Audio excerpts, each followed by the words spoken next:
In this tutorial, I'm going to show you how to make this really simple and easy double layered flower. I shall leave links in the description box below to other tutorials of flowers and leaves so you can check those out.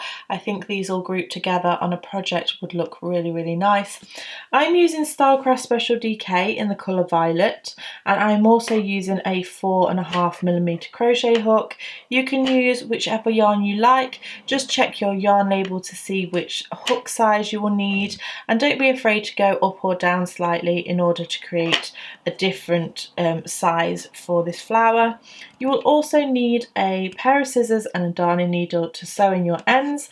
But before we get started, if you like my videos, make sure you are subscribed to my channel to keep up to date with all of the latest ones. Also, don't forget to tag me in social media of any projects you have made so I can see. So let's go ahead and get started.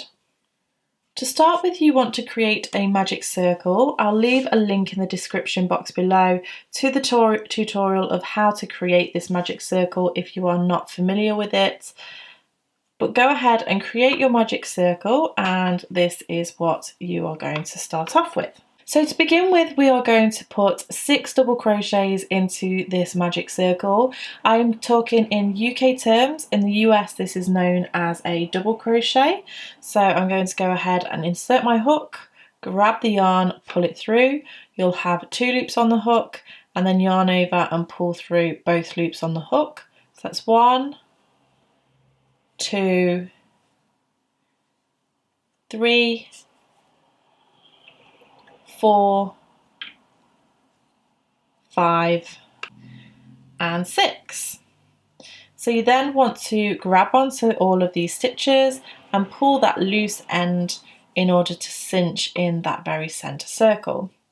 So we're not actually going to join at this point, we are just going to work round in a spiral. And what you want to do is look for the front loop and the back loop of these stitches. So if I just turn this to the side here, you can see sort of upside down V's. This one is the back loop, and then the front one facing you is the front loop, and that's the loop that we're going to be working into. So first of all, to work up to the height that we need to be, we're going to start off by chaining 2, and then we're going to do a treble crochet into this very first front loop. So remember, I'm working in UK terms. In the US, this is known as double crochet. So you're going to yarn over and insert your hook into that front loop, grab the yarn and pull it through. You'll have 3 loops on the hook. Yarn over, pull through 2 loops, and then yarn over, pull through 2 loops. And then we're going to anchor that stitch down by doing a slip stitch into that very same stitch. We're then going to go ahead and chain 2 again, 1, 2, and then we're going to do a treble into the top of the next stitch, so just into the front post. So yarn over, insert your hook, yarn over and pull through. You'll have 3 loops on the hook, yarn over, pull through 2, and yarn over, pull through 2, and then we're going to slip stitch into that same place. Then we're going to do exactly the same thing, so chain 2, do a treble into the front loop of the next stitch, yarn over, pull through, yarn over, pull through 2, yarn over, pull through 2, and then go ahead and slip stitch again. So we have just created 3 petals. So this is going to look quite small because these are the smaller petals, and then we'll build the big larger petals on the next couple of rounds. But you want to go ahead and do that 3 more times so that you have 6 petals in total. Rewind the video if you need to, pause the video, and then meet me back once you have finished those 3 petals. So this is what your work should be looking like now. You have 6 petals, and what I'm going to do is just bring this loose end, the very beginning thread, through to the front because it will make it easier for the next 2 rounds. Now what we're going to do is create the larger petals. And to do this, we're going to create a foundation row first, and we're actually going to do this into the back loops. So we just worked into the front loops of those stitches, now we're going to work into the back loops. So I've just turned this over. Can you see this ridge around here? This ridge is those back loops. And if you get a bit confused of which is which, the best thing to do is work your way backwards so that you can find the first one. So for example, this one just here is the very last stitch. So if we count backwards, 6, 5, 4, 3, 2, 1. Now this very first one is the hardest one to find. What I would suggest that you do is pinch the petals like this and just wiggle your hook somewhere around there in order to find a nice loop to work into.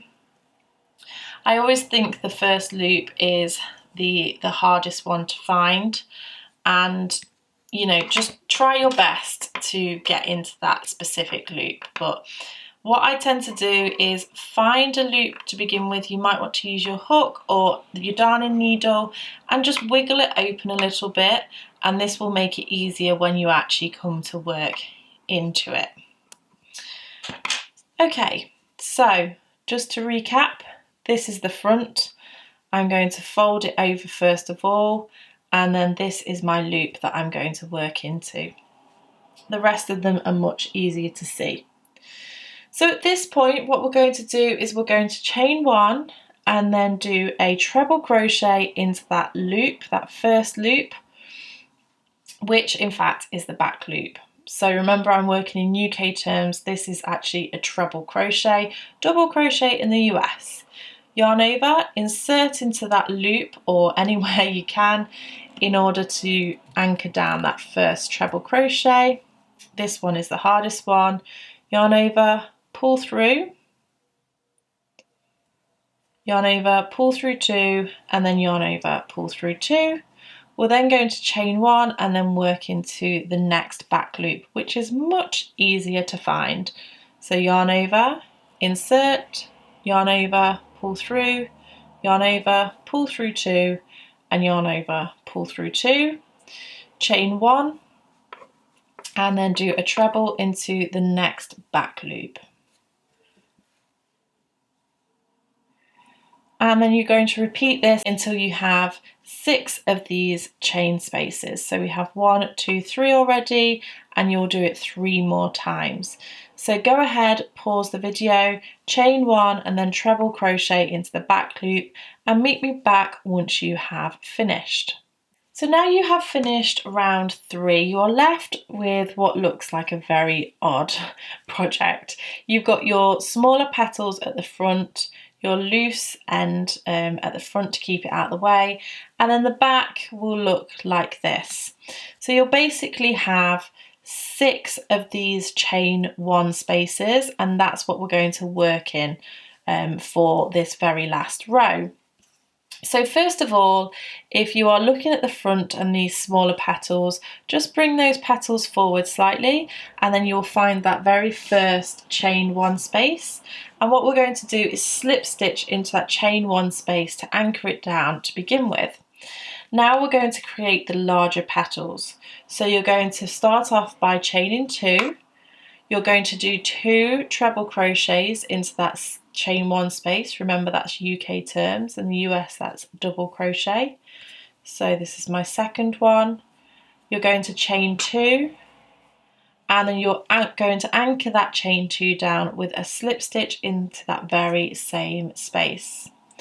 And then we're going to repeat that again. So I'm going to pull those petals from the first round forwards, chain 2, do 2 treble crochets, 1 and 2,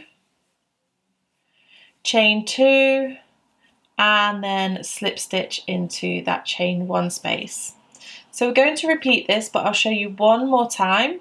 Chain 2, 2 treble crochets, 1 and 2, and then chain 2 and slip stitch into that chain 1 space. So what you're going to do is repeat that 3 more times because we've just created 3 larger petals. And then before you do your last slip stitch, so work your way up to the last one, but don't do your slip stitch, pause the video and then meet me back when you're ready at that point. Okay, so I have done all of my 6 petals. What I'm going to do is, instead of doing my slip stitch into that same space, I'm actually going to do my slip stitch into the base around here, so where we very first started this round, just because it will anchor it down a little bit better. And I'm going to yarn over and chain 1, grab my scissors, snip off the yarn and then pull it out, and that is our flower. All that's left to do is just push this initial loose end through, and what I would suggest that you do is sew this one in and then use this one, the one that's in the center, to sew onto your work. The reason why I say to use this center one is because it will sit better onto your work. It will also entwine the yarn into your work and it will stop this from coming undone. But if you do want to just leave this as its own piece, I would suggest that you use the rule of 3 and you sew into your work one way, sew back the other, and then sew back one more time, and it just really makes sure that that's not going anywhere. So there you go, that is how to do this simple double layered flower motif. I really hope you've enjoyed this tutorial. If you did, make sure you give me a thumbs up. Don't forget to subscribe to keep up to date with all of my latest videos, and if you are already subscribed, click that bell button because it will notify you of when my new videos go live. But thank you so much for watching, and I shall see you again next time. Bye!